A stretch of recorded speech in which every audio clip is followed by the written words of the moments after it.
ओम यतो यतः समीहसे ततो नो भयं कुरु शन्नः कुरु प्रजाभ्यो भयं न पशुभ्यः। ओम शांति शांति शांति।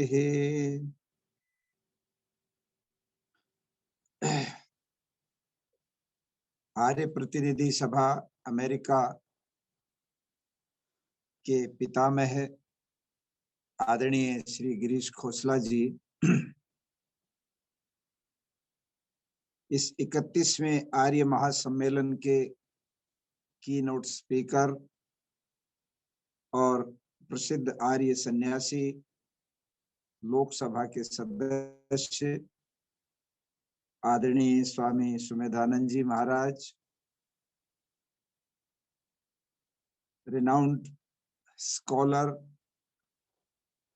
and a great speaker doctor Vagish ji, Arya Pratinidhi Sabha के यशस्वी प्रधान, बहुत ही सौम्यता की प्रतिमूर्ति आदरणीय भुवनेश खोसला जी, और बहुत ऊर्जावान तेजस्वी व्यक्तित्व के धनी सभा के मंत्री आदरणीय विश्रुत आर्य जी, and all the members of Sabha and all the sisters and brothers who are connected with this program at present.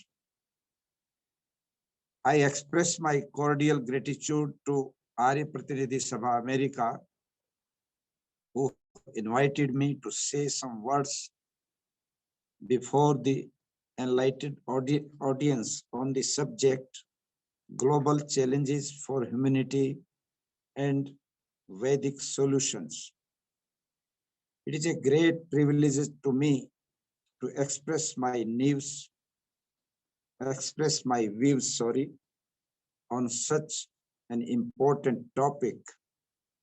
In beginning, I want to mention a shlok from Mahabharata, where Ved Vyas, a great scholar and philosopher, he chanted the shloka, Sarve bhavantu sukhinah, sarve santu niramaya, sarve bhadrani pashyantu, ma kaschit dukh bhag bhavet.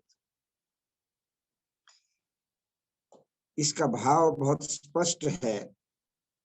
May all beings be happy, may all attain bliss, may all see happy days, may no one be subject to suffering. हमारे वैदिक संस्कृति में आज का जो विषय आर्य प्रतिनिधि सभा के विद्वान आयोजकों ने रखा है, उसके संबंध में अनेक स्थानों पर वेद के बहुत सारे मंत्रों में, उपनिषदों में, रामायण और महाभारत में, गीता में, जितना भी वैदिक वांग में आप कंसल्ट करते जाएंगे, आपको एक प्रेरणा विशेष मिलेगी कि इस पूरे विश्व के अंदर रहने एक ईश्वर की संतान है, वो एक परिवार है. विश्व एक नीडम, विश्व एक घोंसला है जिसमें सब लोग सामूहिक रूप से रहते हैं. और दूसरे शब्दों में ये कहें कि वसुधैव कुटुंबकम जो है वो भी यही प्रेरणा देता है कि ये पूरी वसुधा, ये पूरी पृथ्वी और इस पर रहने वाले लोग एक परिवार है. और इस एक परिवार को किस प्रकार से सुख, शांति और समृद्धि प्राप्त हो, कैसे इसके सामने आने वाली समस्याओं का समाधान हो, यह भी वेद के माध्यम से विभिन्न स्थानों पर विभिन्न रेफरेंसेस के द्वारा हमें बताया गया है. आज आर्य समाज ने एक ऐसे हिस्टोरिकल, एक ऐसे मैं कहूँगा कि बर्निंग इशू को आज टेकअप किया है जिसकी जरूरत थी वर्तमान में. और इस अवसर पर ऋग्वेद का एक मंत्र मैं कोट करना चाहता हूँ.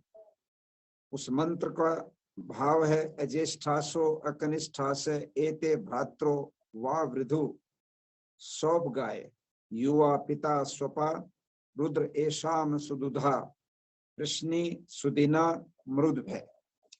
ये जो मंत्र है, इस मंत्र का स्पष्ट सा भाव है कि मनुष्यों में कोई बड़ा नहीं है न कोई छोटा है, ये सब भाई भाई हैं। भविष्य उन्नत करने के लिए मिलकर आगे बढ़ें। श्रेष्ठ रक्षा करने वाला सबका पिता उत्तम कर्मशील ईश्वर है। उनके लिए उत्तम दूध देने वाली माता भूमि है, जो न रोने वाले अच्छा समय देती है। ये जो मंत्र है, ये हमको ये स्पष्ट एक दिशा दे रहा है कि पृथ्वी के ऊपर रहने वाले सभी लोग, छोटा है ना कोई बड़ा है, सब समान रूप से अपनी भूमिका निभा रहे हैं। किंतु दुर्भाग्य ये है कि इनके बीच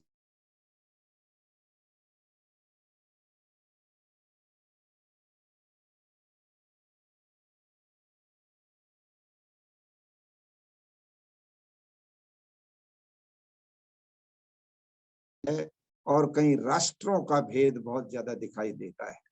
विभिन्न राष्ट्रों में, विभिन्न जातियों में, विभिन्न मजहब और संप्रदायों में, विभिन्न वर्गों में, विभिन्न नस्लों में, विभिन्न भाषाओं में बटा हुआ ये संसार, जब इसके सामने ऐसी चुनौतियां आती हैं तो उनको मिल करके नहीं लड़ता, उनके खिलाफ मिल करके अभियान नहीं चलाता, क्योंकि ये जो विभाजन करने वाली जो तत्व हैं, ये सारे के सारे मनुष्य मात्र को बांट देते हैं।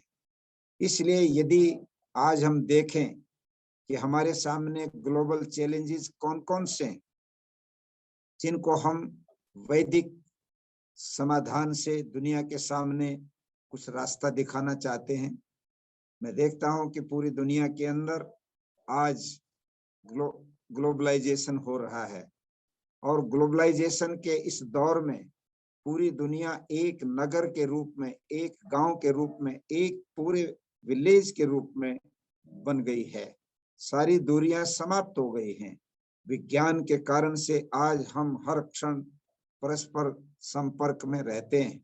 अभी अमेरिका में ये आर्य महासम्मेलन का कार्यक्रम जूम के माध्यम से चल रहा है, किंतु मैं भारत में बैठा हुआ अपने अमेरिका स्थित सभी बहन भाइयों को, सभी आर्य जनों को सुना रहा हूँ। और ये बात केवल अमेरिका में नहीं, जहां जहां भी ये जूम होगा, लोग उससे जुड़ेंगे, उनको भी सुनने को मिलेगा। और इसी प्रकार से हम देखते हैं कि हवाई जहाज में बैठ करके आज व्यक्ति सुबह निकल कर शाम तक अनेक देशों में घूम करके वापस अपने स्थान पर पहुंच जाता है। इससे स्पष्ट है कि ये दुनिया बहुत एक छोटी दुनिया बन गई है, और ऐसी दुनिया के बीच में रहने वाले हम सब लोग आपस में बटे रहते हैं, और उस बटे रहने के कारण ही पूरे विश्व में चैलेंजेस उनका सामना करते हैं। आज हमारे सामने सबसे बड़ा जो चैलेंज है वो है युद्ध की अभिषेका। युद्ध के लिए प्रत्येक देश ने बड़े बड़े बम, हाइड्रोजन बम और विनाशकारी विज्ञान के संसाधन, शस्त्र और अस्त्र बना करके रखे हैं। उनके तहखानों में, उनके खजानों में, उनके जखीरों में इस प्रकार के शस्त्र भरे पड़े हैं। यदि कभी भी बुद्धि विकृत हो गई मनुष्य की और ये शस्त्र प्रयोग में आ गए, तो पूरी पृथ्वी के ऊपर रहने वाले सब इंसान और अन्य प्राणी इससे प्रभावित होंगे, भस्म हो जाएंगे, नष्ट हो जाएंगे। आखिर क्यों बना रखा है ये सब कुछ? दुनिया के अंदर जितना कंज्यूमराइजेशन बढ़ा है पिछले दिनों में, अर्थात उपभोक्तावाद बढ़ा है, भोगवादी संस्कृति बढ़ी है, उतना ही संसार के अंदर से नैतिकता गायब हुई है, उसके अंदर से चरित्र गायब हुआ है, उसके अंदर से जो मॉरल वैल्यूज हैं वो खत्म हुए हैं। और उसका परिणाम आज हमें अपनी युवा पीढ़ी में दिखाई देता है। जितना कंज्यूमराइजेशन बढ़ा, उतनी ही उसकी इच्छाएं बढ़ गई। एक मनुष्य जितने उपभोक्तावादी जीवन जिएगा, उतनी उसकी ऐषणाएं बढ़ जाएंगी, इच्छाएं बढ़ जाएंगी, और उनकी पूर्ति के लिए उसके अंदर धन का डर बढ़ जाएगा। धन कमाने की उसकी प्रवृत्ति बढ़ी, और जितना धन कमाने में वो लगेगा तो वो चाहे सही तरीके से चाहे गलत तरीके से उसको धन चाहिए, क्योंकि उसको जो जरूरतें हैं, उसकी जो उसकी ऐशनाएं हैं, उनकी पूर्ति करनी है। और इसी धन के पीछे मैं देखता हूं आज पूरी दुनिया के अंदर आतंकवाद अपना पूरी तरह से एक प्रभाव बढ़ाता जा रहा है। पिछले दिनों यूरोप के एक देश में मुझे जाने का मौका मिला, और वहां पर सब्जेक्ट था what are the reasons of terrorism. आतंकवाद के क्या कारण है, क्यों आतंकवाद बढ़ रहा है। वहां पर मेरे बैग के अंदर एक पुस्तक थी जिसमें किसी विद्वान ने उसके ऊपर लिखा था कि greed is the basic reason of terrorism. Greed जो है, लालच जो है, अर्थात दूसरे के धन को हड़पना, दूसरे राष्ट्र को हड़पना, उसके ऊपर अपना साम्राज्य स्थापित करके उसके संसाधनों पर अपना कब्जा करने की इच्छा रखना, ये जो साम्राज्यवादी सोच है, ये दूसरे राष्ट्रों पर एक राष्ट्र का कब्जा हो जाए ये सोच, दूसरे व्यक्तियों के साधनों पर अपना कब्जा करने की सोच, दूसरे के धन पर अपना डाका मारकर उसको लूट लेने की सोच, इसके कारण से पूरी दुनिया के अंदर धन का डाह बढ़ा। और उसका परिणाम निकला कि आज हर जगह हम देखते हैं कि परिवार टूट रहे हैं, हर जगह हम देखते हैं कि परिवारों में इस प्रकार का खान पान बढ़ता चला गया है, जिसके कारण से नई पीढ़ी, युवा पीढ़ी उस खान पान के द्वारा उनके बुद्धि, उनका विवेक, उनके अंदर जो मॉरल वैल्यूज हैं वो खत्म होते चले गए हैं, और वो उपभोक्तावाद के शिकार होते जा रहे हैं। इसी प्रकार से आज हम दुनिया के अंदर भुखमरी को देखते हैं, गरीबी को देखते हैं, वहां पर उत्तम स्वास्थ्य की समस्या है, लोग स्वास्थ्य के लिए तड़पते रहते हैं, शिक्षा की बहुत बड़ी समस्या है, और आने वाले समय में तो पानी की बहुत बड़ी समस्या है।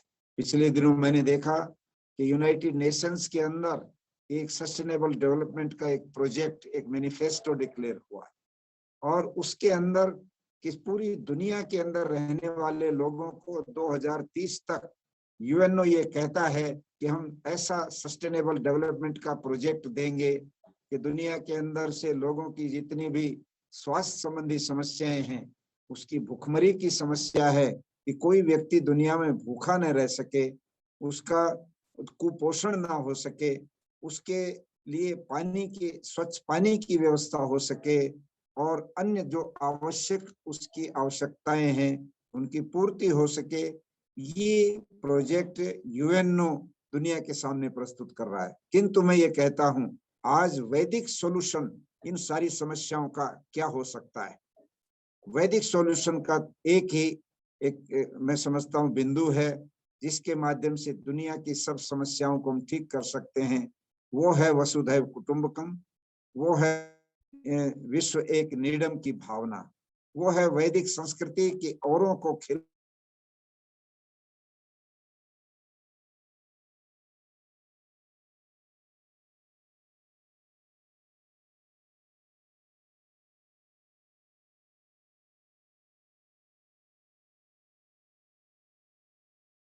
समाचरित कि अपनी आत्मा के प्रतिकूल जो व्यवहार है वो आप अपने जीवन में न अपनाइए। आप उस आत्मा के प्रतिकूल व्यवहार को आप पसंद नहीं करते तो वो दूसरों के साथ भी आप वैसा व्यवहार मत कीजिए। इससे संसार के अंदर एक मैत्री भाव पैदा होगा। हम अनेक मंत्र यहाँ पर उद्धृत कर सकते हैं जिनमें पूरे संसार के अंदर केवल मनुष्यों के लिए नहीं बल्कि प्राणी मात्र के लिए, पशु पक्षियों के लिए भी मित्रता का भाव, प्रेम का भाव, करुणा का भाव, दया का भाव पैदा करने की प्रेरणा दी जाती है। कि संसार के अंदर जितने भी प्राणी हैं उनके ऊपर हम लोग दया करके, उनके प्रति करुणा भाव रखते हुए उनको मित्र बनाएं, उनके साथ मित्रता का व्यवहार करें, और हमको पसंद नहीं है वैसा व्यवहार हम उनके प्रति न करें। यदि इस भावना को ही आज पूरी दुनिया के अंदर आर्य समाज के मन से उठाया जाएगा कि हम इस संसार के अंदर रहने वाले सब इंसानों को, सब मनुष्यों को एक ईश्वर की संतान मानते हैं, और जैसे एक परिवार में एक व्यक्ति पूरा आस्तिक होता है, दूसरा अर्ध आस्तिक होता है, और एक ऐसा भी कोई व्यक्ति परिवार का सदस्य होता है जो पूरी तरह से नास्तिक होता है। ना वो भगवान को मानता, ना वो धर्म को मानता, ना ही उसका खान पान शुद्ध सात्विक और शाकाहारी होता, बल्कि सारे के सारे उसके व्यवहार अलग ढंग के होते हैं। फिर भी एक आस्तिक परिवार में एक आस्तिक व्यक्ति के साथ वह नास्तिक भी परिवार का सदस्य बन करके चलता है। ठीक इसी प्रकार से मैं ये मानता हूं, आर्य समाज का जो वैश्विक दृष्टिकोण है, जो महर्षि दयानंद ने आर्य समाज के 10 नियमों में स्पष्ट किया है, संसार का उपकार करना इस समाज का मुख्य उद्देश्य है, अर्थात शारीरिक, आत्मिक और सामाजिक उन्नति करना। और 9वें नियम में वो स्पष्ट करते हैं कि प्रत्येक को अपनी ही उन्नति में संतुष्ट नहीं रहना चाहिए, किंतु सबकी उन्नति में अपनी उन्नति समझनी चाहिए। यदि इस विचार को हम दुनिया के लोगों के सामने रख करके अपना परिचय एक उदार और एक वैश्विक संगठन के रूप में दे सके, तो निश्चित रूप से जो चैलेंजेस हैं उनको सबके साथ मिलकर के ही लड़ा जा सकता है। आज एनवायरनमेंट चेंज हो रहा है, ग्लोबल वार्मिंग है, क्लाइमेट चेंज है, और आने वाले 20 सालों के अंदर वैज्ञानिकों का मानना है कि जितने ग्लेशियर्स पिघल रहे हैं वे सब के सब समुद्र में पानी को इतना ऊंचा उठा देंगे कि पानी का लेवल ऊंचा हो जाएगा, और उस अवस्था में समुद्र के किनारे पर बसे हुए बड़े बड़े नगर और बसे हुए देश वो पानी के अंदर समा सकते हैं। वहां पर अनेक प्रकार की सुनामियां आ सकती हैं, भूकंप आ सकते हैं।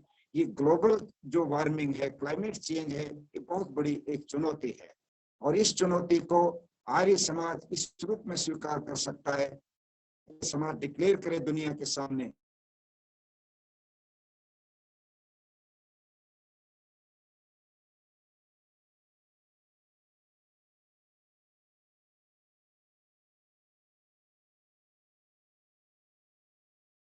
बदलेंगे तो दुनिया भर के रेफ्रिजरेशन जो आज दुनिया में चल रहे हैं, बहुत बड़ा इंडस्ट्रियलाइजेशन जो हो रहा है, जिससे पोल्यूशन हो रहा है, और पोल्यूशन से ओजोन की परत में जो सुराख हो गए हैं वो पतली पड़ गई है, जिससे सूर्य की जो किरणें हैं वो सीधी पृथ्वी पर आकर यहाँ पर ग्लोबल वार्मिंग को पैदा कर रही है। उसमें परिवर्तन लाया जा सकता है यदि हमारी जीवन शैली बदले। दूसरी बात इसके साथ कह के वाणी को विराम दूंगा, क्योंकि मैं देख रहा हूं हमारे आयोजक समय की सीमाओं के साथ बंधे हैं। मुझे पहले तो कहा ही था कि 5-7 मिनट आपको आशीर्वाद देना है, किंतु थोड़ा सा मेरा उत्साह हमारे प्रधान आदरणीय भुवनेश जी ने आज प्रातः यूं बढ़ाया कि नहीं 10-15 मिनट तो स्वामी जी आपको कहना ही है। तो मैं अंत में बात इतना ही कहना चाहूंगा कि आज दुनिया में जो मीट इंडस्ट्री है, ये यूएनओ का एक आंकड़ा मैं दे रहा हूं, केवल मीट इंडस्ट्री एक ऐसी है जो दुनिया के जो अर्थात समुद्री यातायात से, समुद्री जहाजों से जो पोल्यूशन होता है, हवाई जहाजों से या सड़क पर चलने वाले वाहनों से जो पोल्यूशन होता है, उससे कहीं ज्यादा पोल्यूशन केवल एक मीट इंडस्ट्री होता है। 100 करोड़ पशु प्रतिदिन सुबह काट दिए जाते हैं और सारी दुनिया के लोग उनको भून करके खाते हैं, विश्व शांति की कामना करते हैं। मुझे तो आश्चर्य होता है, जो क्रिश्चियन, जो ईसा मसीह के शिष्य दुनिया में विश्व शांति की बात कहते हैं और वो मांस भी खाते हैं, जीवों को काटते भी हैं, उनको परेशान भी करते हैं, वो चीखते चिल्लाते हैं, तो भी उनमें करुणा और दया नहीं आती। कैसे विश्व शांति प्राप्त होगी, कैसे ग्लोबल वार्मिंग रुकेगा? इसलिए मैं समझता हूँ आर्य समाज को इसकी लीडरशिप देनी चाहिए। आर्य समाज एक ऐसा मंच है जो पूरी दुनिया के एक तरह से कल्याण के लिए, उसके वेलफेयर के लिए काम करता है, उसकी सोच रखता है, वेदों को मानव मात्र के कल्याण का माध्यम मानता है। हम सांप्रदायिक नहीं हैं, हम कोई संकीर्ण नहीं है, हम किसी भी प्रकार के कंजर्वेटिव नहीं हैं, हम बहुत उदार विचार के आर्य लोग हैं। आर्य वो है जिसका सदाचार अच्छा है, जो परोपकारी है, जो धर्मात्मा है, जिसके जीवन में सेवा भाव है, परोपकार है, वो सब आर्य कहलाते हैं। ऐसे आर्य लोगों को संगठित करते करते दुनिया की सभी जो बेसिक चैलेंजेस हैं उनको हम निश्चित रूप से चैलेंज दे सकते हैं, उनसे हम लड़ सकते हैं। और ये पहल आर्य प्रतिनिधि सभा अमेरिका से होनी चाहिए।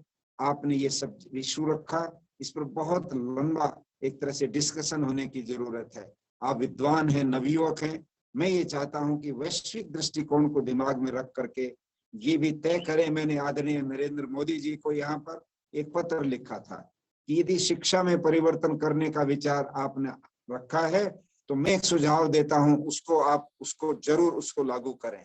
से देश का एक इतना सम्मान होगा पूरी दुनिया कि दुनिया का कोई भी मजहब मानने वाला व्यक्ति उसका अपोज नहीं करेगा। और मैंने सुझाव दिया था अष्टांग योग के यम और नियम की जो शिक्षा है पाठ्यक्रम का हिस्सा बनाओ। इसको कोई मुसलमान, कोई ईसाई, कोई सिख, कोई बौद्ध, कोई बहाई इसका खंडन नहीं करेगा कि हम अहिंसा नहीं मानेंगे, हम सत्य को नहीं मानेंगे, हम चोरी न करने के सिद्धांत को नहीं मानेंगे, हम जो है अपरिग्रही नहीं होंगे, हम संग्रह की वृत्ति को स्वीकार नहीं करेंगे, और हम जो है संयम का जीवन नहीं जिएंगे, ऐसा कोई नहीं कहेगा। तो मेरी उस चिट्ठी का जवाब पीएमओ से आया कि आपके इस पत्र को संबद्ध जो एजेंसी है भारत में सर्व शिक्षा अभियान, उसको भेजा गया है और ये पर जरूर विचार करेंगे। मुझे नहीं मालूम कि उस पर कितना विचार हुआ, ये अलग बात है, किंतु यम नियम एक हमारे पास ऐसा बेसिक यूनिवर्सल प्रिंसिपल का एक मसविदा है जो पूरी दुनिया के लोगों को एक प्रकार से ऑर्गेनाइज कर सकता है। इस पर जींद के यूनिवर्सिटी में मेरा लेक्चर हुआ था प्रोफेसर्स के बीच में, और वहां पर प्रोफेसर राजपूत जो पद्म भूषण भी हैं वो भी मेरे उपस्थित थे, शिक्षाविद हैं। तो वहां पर वाइस चांसलर ने कहा था कि आप वो बताइए Swami ji, which are the universal principles by adopting them we can adopt a healthy, happy and prosperous life। ये तब मैंने यम नियम का बड़ा विस्तार से वहां पर रखा, और मैं ये मान के चलता हूं कि ये विचार हमारे पूरी दुनिया में लागू हो सकते हैं। इसको हम लोग टेकअप करें, इसको लेके चलें। मैं पुनः अपनी तरफ से सार्वदेशिक आर्य प्रतिनिधि सभा के प्रधान के नाते पूरी आर्य प्रतिनिधि सभा अमेरिका को हृदय से साधुवाद देता हूं, बधाई देता हूं।